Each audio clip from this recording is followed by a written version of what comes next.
오늘 저는 다니엘서 6장 10절에서 27절 말씀을 본문으로 도전과 응전이라는 제목으로 말씀을 나누고자 합니다. 역사학자 아놀드 토인비는 인류의 역사를 도전과 응전의 역사라고 말했습니다. 역사는 바로 도전에 대한 응전의 기록이라는 얘기입니다. 인류의 역사를 보면 하루도 도전이 없었던 날이 없습니다. 토인비는 역사의 연구에서 이집트 문명을 나일강의 선물이라고 말했습니다.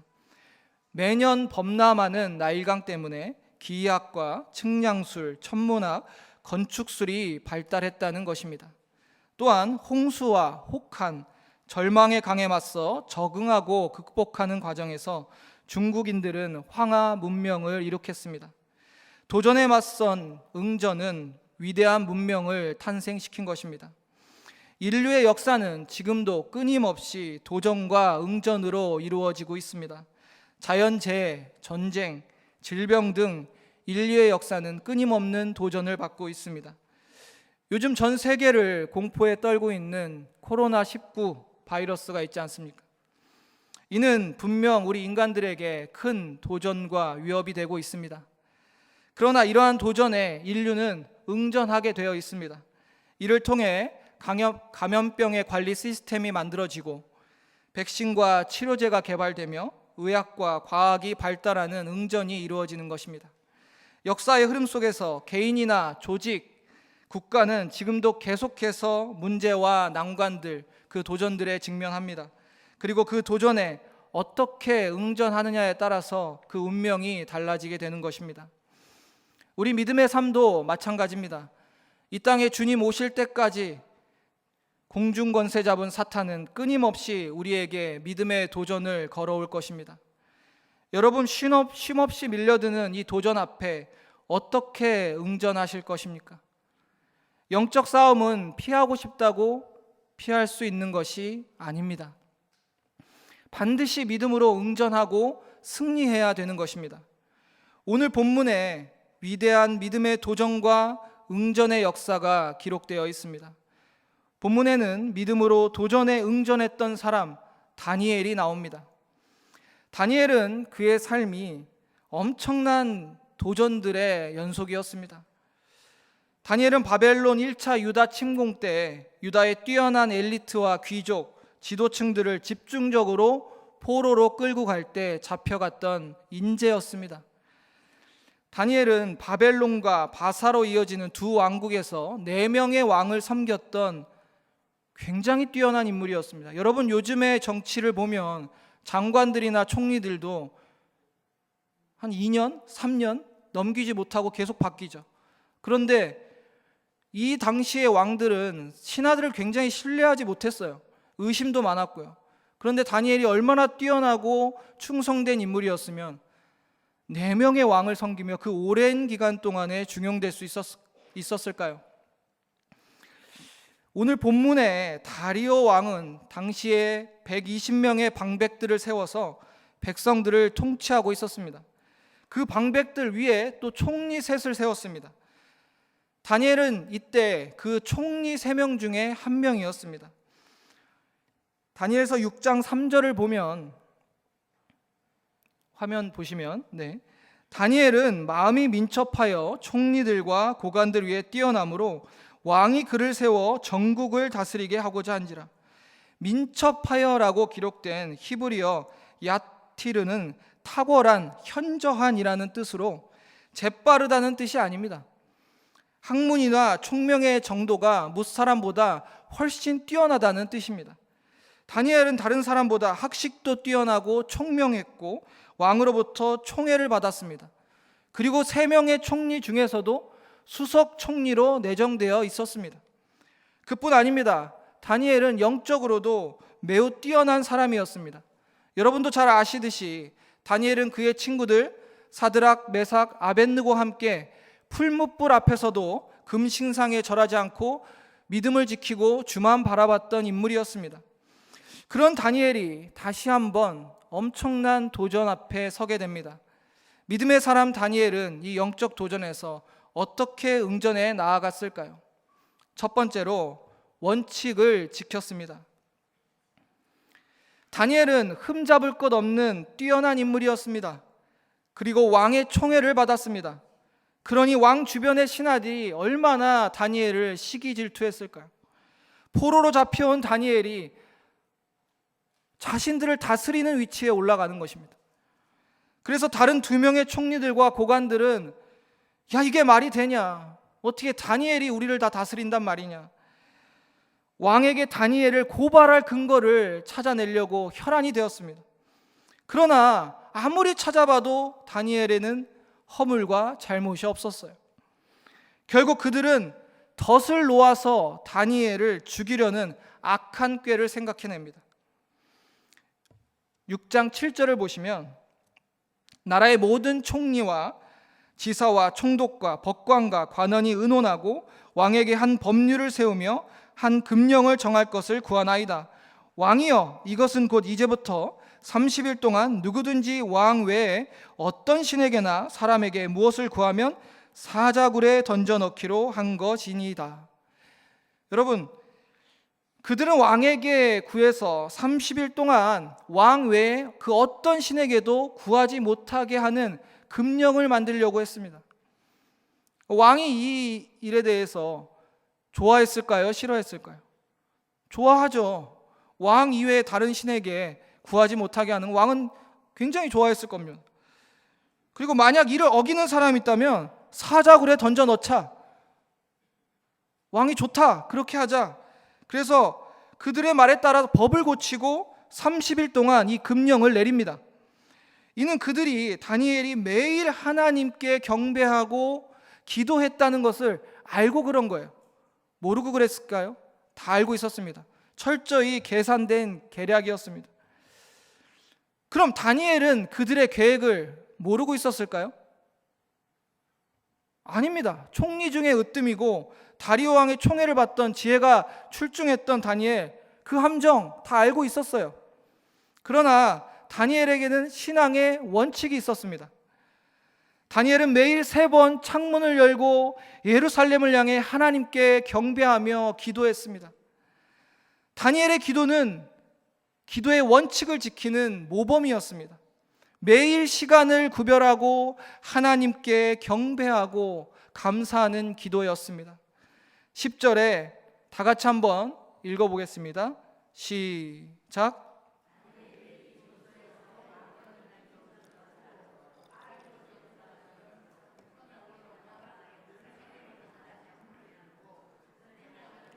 하루 3번씩 무릎을 꿇고 기도하며 그의 하나님께 감사하였더라. 아멘. 여러분 같으면 어떻게 하시겠습니까? 여러분이 다니엘이라면 어떠한 결정을 하시겠습니까? 당연히 기도를 멈추고 사자굴로 들어가시겠습니까? 기도를 멈추지 않고 사자굴로 들어가시겠습니까? 저와 여러분이 같은 상황이라면 그렇게 쉽게 말할 수는 없을 것 같습니다. 그런데 가만히 말씀을 살펴보면 이 금령의 내용이 30일 동안이라는 단서 조항이 붙어 있습니다. 그래서 반대로 말하면 30일 동안만 기도를 하지 않으면 아무 일 없이 넘어갈 수도 있다는 거예요.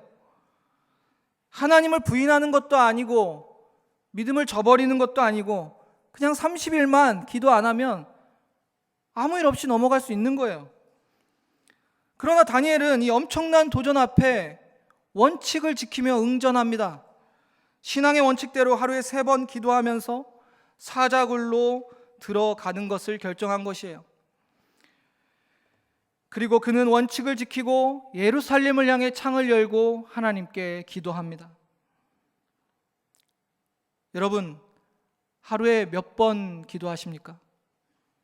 다니엘처럼 3번 기도하시죠? 아침, 점심, 저녁, 식사하실 때. 그런데 여러분, 정말 가슴 아픈 일이 뭔지 아십니까? 이 시대에 점점 기도의 소리가 줄어들고 있는 것입니다. 심지어 1년에 단 한 번도 시간을 구별하여 하나님 앞에 나와서 기도하지 않는 성도들도 많아요. 하나님께 단 몇 분도 하루에 기도하진 성도들도 많아요. 여러분, 기도를 쉬는 것은 호흡을 멈추는 것입니다. 우리가 잠시만 호흡을 멈춰도 우리의 뇌는 산소가 공급되지 않아서 죽게 돼요. 기도는 호흡입니다. 기도는 옵션이 아닙니다. 기도하지 않으면, 기도를 쉬면 우리의 영은 살 수 없습니다. 기도는 하나님으로부터 모든 것을 공급받는 통로입니다. 여러분, 기도의 힘을 믿으십니까? 다니엘은 그의 인생의 엄청난 시험과 도전 앞에 기도의 원칙을 지키고 승리했던 사람입니다. 이스라엘 백성들이 출애굽하고 르비딤 광야에서 그들의 첫 전쟁이 이루어집니다. 그들의 첫 전쟁의 상대는 아말렉이에요. 아말렉은 아주 싸움터에서 잔뼈가 굵은 전쟁에 능한 자들이었어요. 근데 이스라엘 백성들 어땠습니까? 애굽에 종살이 하면서 노역이나 하고 허드렛 일이나 하던 그들이 칼을 한번 잡아봤겠습니까? 창을 한번 잡아봤겠습니까? 제대로 된 무기도 사용할 수 없는 그들이었어요. 그런데 이런 강적이 나타났습니다. 이 전쟁의 승패는 뻔히 보이는 거 아닙니까? 그때 모세가 산으로 올라갑니다. 그리고 모세가 무엇을 했어요? 기도를 했습니다. 하나님께 기도합니다. 그러자 놀라운 일들이 일어납니다. 이스라엘이 이기기 시작하는 거예요. 그런데 모세가 한참 기도하다 힘이 들어 팔을 내리니 다시 아말렉이 이스라엘을 밀고 들어오는 거예요. 지기 시작하는 거예요, 이스라엘이. 다시 또 팔을 들어 기도하면 이스라엘이 이기고, 팔을 내리면 다시 밀리고. 그러자 아론과 훌이 이 모세의 팔을 받칩니다. 내려오지 않도록 계속 그 손을 들고 기도할 수 있도록 합니다. 그러자 이스라엘이 계속 이깁니다. 결국 그 전쟁에 승리하게 됩니다. 여러분, 진짜 전쟁터가 어디입니까? 아말렉과 이스라엘이 전투를 벌이고 있는 그곳이 진짜 전쟁터입니까? 진정한 전쟁터는 모세가 기도하고 있던 그 자리였습니다. 그곳에서 전쟁의 승패가 갈린 것입니다.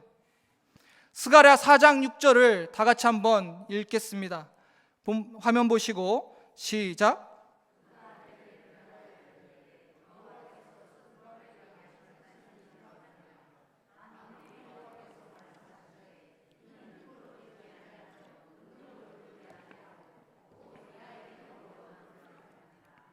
아멘. 기도하면 하나님의 능력이 일어납니다. 하나님의 역사가 일어납니다. 지금 여러분의 인생에 문제가 계속되고 있습니까? 기도의 자리로 나오십시오.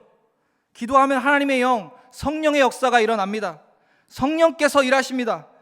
기도하면 해결됩니다. 기도하면 회복됩니다. 기도하면 이길 수 있습니다.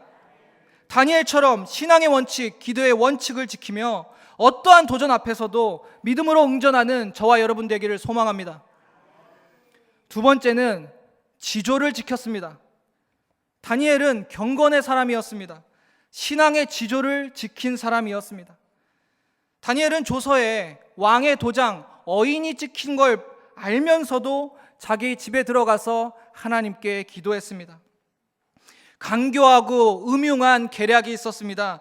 다니엘을 함정에 빠뜨리려는 계획이 있었습니다. 그 나라의 왕의 다른 누군가에게 기도하면 사자굴에 넣어 죽인다는 음모가 있었습니다.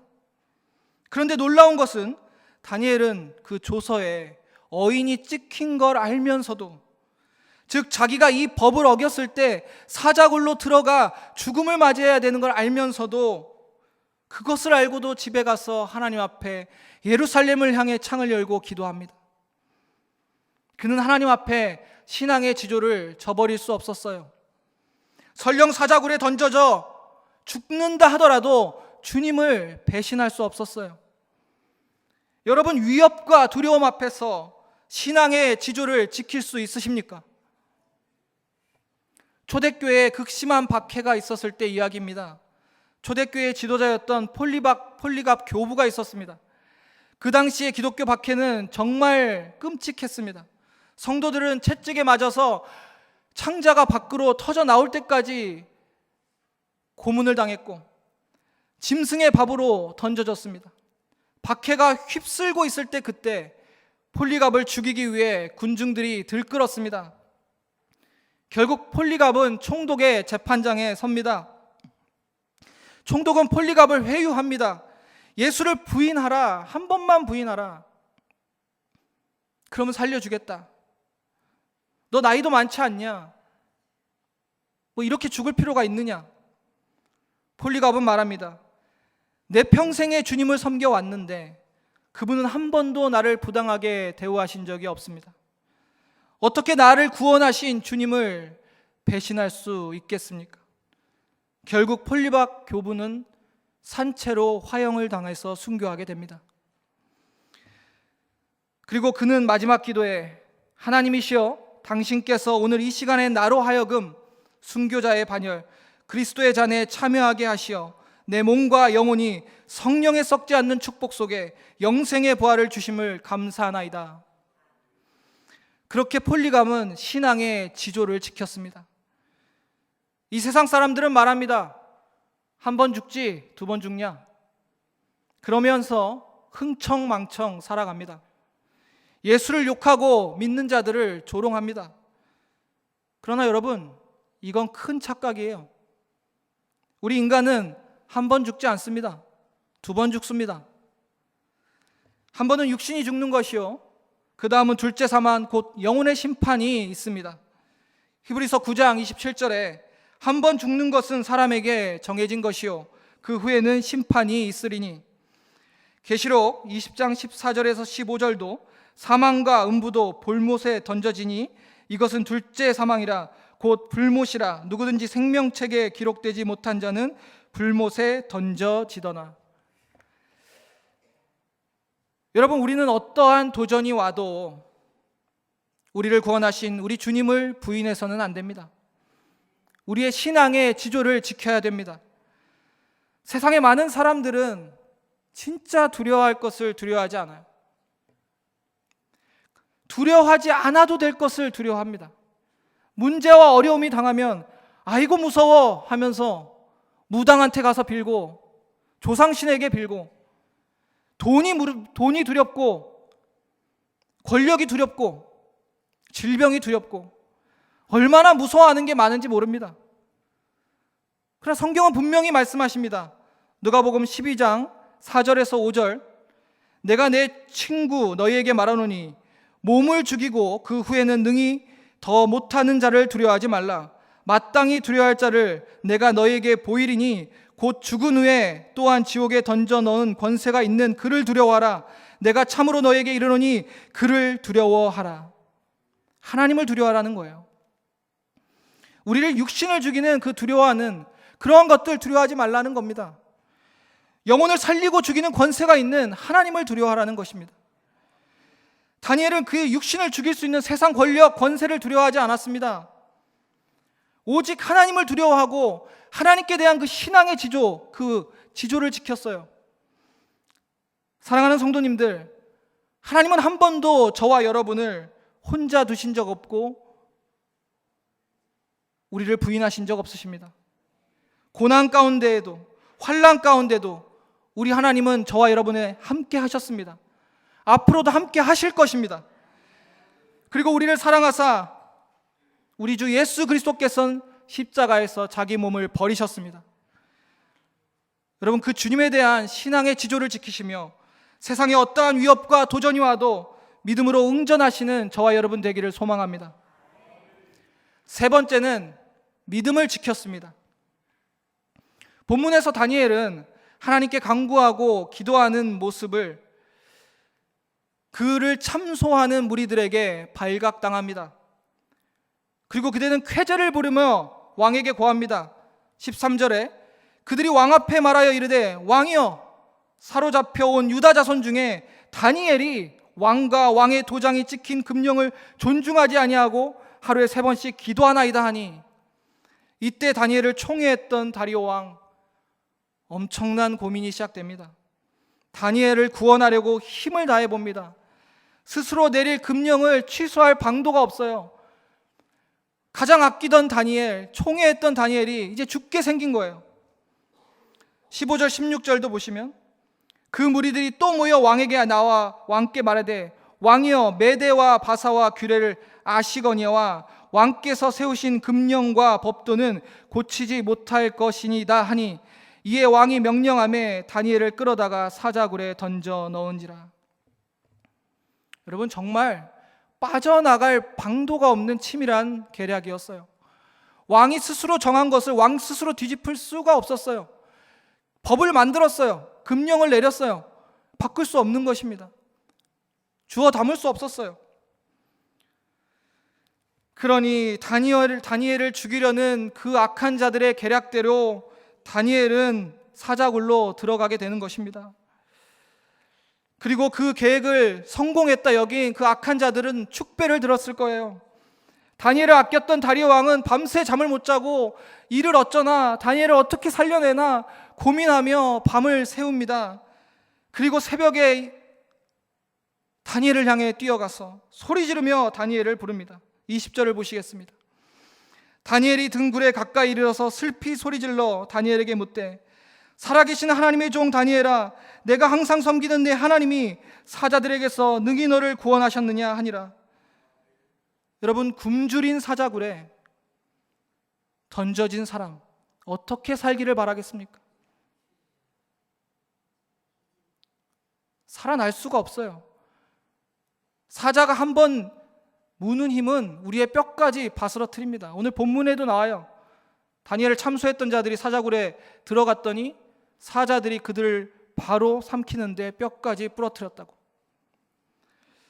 살아날 수 있는 방도가 없는 그 다니엘의 사자굴의 상황, 다리오 왕은 혹여라도 하나님이 그를 살리셨을까 하면서 이렇게 말하는 거예요.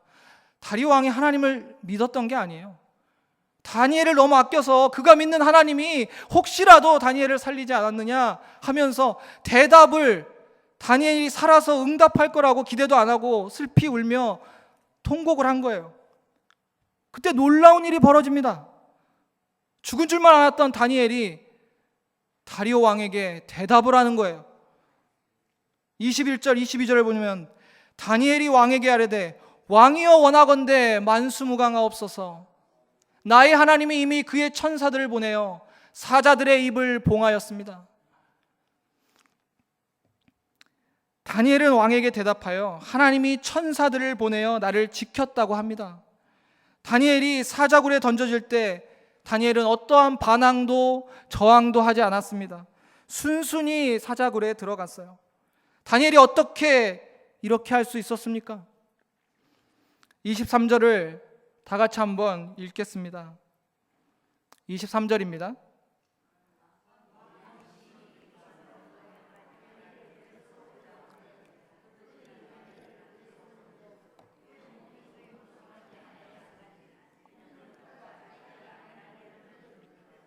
아멘. 이는 그가 자기의 하나님을 믿음이었더라. 아멘. 성경은 그 이유를 분명히 말씀하고 있습니다.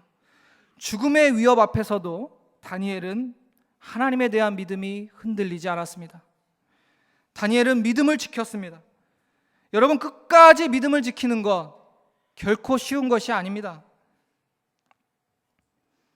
성경에 회당장 야이로의 이야기가 나옵니다. 당시 그는 12살 난 외동딸이 있었어요. 그 외동딸이 죽어가고 있었죠. 죽음 앞에서 사람들은 가장 큰 공포를 느낍니다. 자신의 하나밖에 없는 딸이 죽어갈 때 그야말로 절대 절망, 절대 위기였습니다. 그런 그가 예수의 소문을 듣고 예수님 앞에 나와서 엎드립니다. 자신의 딸을 살려달라는 간청입니다. 그래서 빨리 자신의 집에 와서 죽어가는 자기의 딸을 살려달라. 그런데 이런 급박한 상황 속에서 여러 가지 일들이 일어나고 예수님의 걸음이 지체되기 시작합니다. 결국 야이로의 집에 왔을 때 사랑하는 그 하나밖에 없는 딸이 죽어 있었어요. 야이로의 집에 사람들이 나와서 말합니다. 누가복음 8장 49절에 아직 말씀하실 때 회당장의 집에서 사람이 와서 말하되 당신의 딸이 죽었나이다. 선생님을 더 괴롭게 하지 마소서 하거늘. 사람들의 말은 이겁니다. 이미 상황이 끝났습니다. 당신의 딸은 죽었으니 예수님 오셔도 이제 소용없어요. 여러분, 그들이 처음부터 예수님을 안 믿었나요? 믿었어요. 믿었기에 한 마음으로 예수님 오시기를 기다렸고, 예수님 오시면 살릴 수 있다, 그렇게 믿고 기다렸어요. 근데 죽었으니 이제 끝났다는 거예요. 죽음 앞에서 그들은 믿음을 끝까지 지키지 못했습니다. 그때 예수님께서 말씀하십니다. 8장 50절에 예수께서 들으시고 이르시되 두려워하지 말고 믿기만 하라. 그리하면 딸이 구원을 얻으리라 하시고, 예수께서는 두려워하지 말고 믿기만 하라라고 말씀하십니다. 그 말씀을 하신 후에 야이로의 딸을 살려주십니다. 여러분, 우리 인생 가운데도 사자굴에 놓일 때가 있습니다. 완전한 절망, 죽음 앞에 놓였을 때, 내가 예수 믿노라 하면서도, 내가 예수 믿고 살았다 하면서도 사자굴 속에서, 절망 속에서 우리의 믿음을 끝까지 지키지 못한다면 그것은 참 믿음이 아닙니다. 다니엘은 죽음의 도전 앞에서 하나님을 신뢰하고 믿음으로 응전했습니다. 그러자 하나님께서 사자들의 입을 막으사 그를 구원하셨습니다. 다니엘처럼 우리 인생 가운데 그 어떠한 도전이 우리의 믿음을 흔들어도 끝까지 주님을 신뢰하며 믿음으로 응전하는 저와 여러분 되었으면 좋겠습니다. 다니엘은 그의 인생에서 수많은 영적 도전 앞에 믿음으로 응전했던 사람입니다. 첫 번째, 그는 원칙을 지켰습니다. 그는 신앙의 원칙을 지키며 기도했던 사람입니다. 두 번째, 지조를 지켰습니다.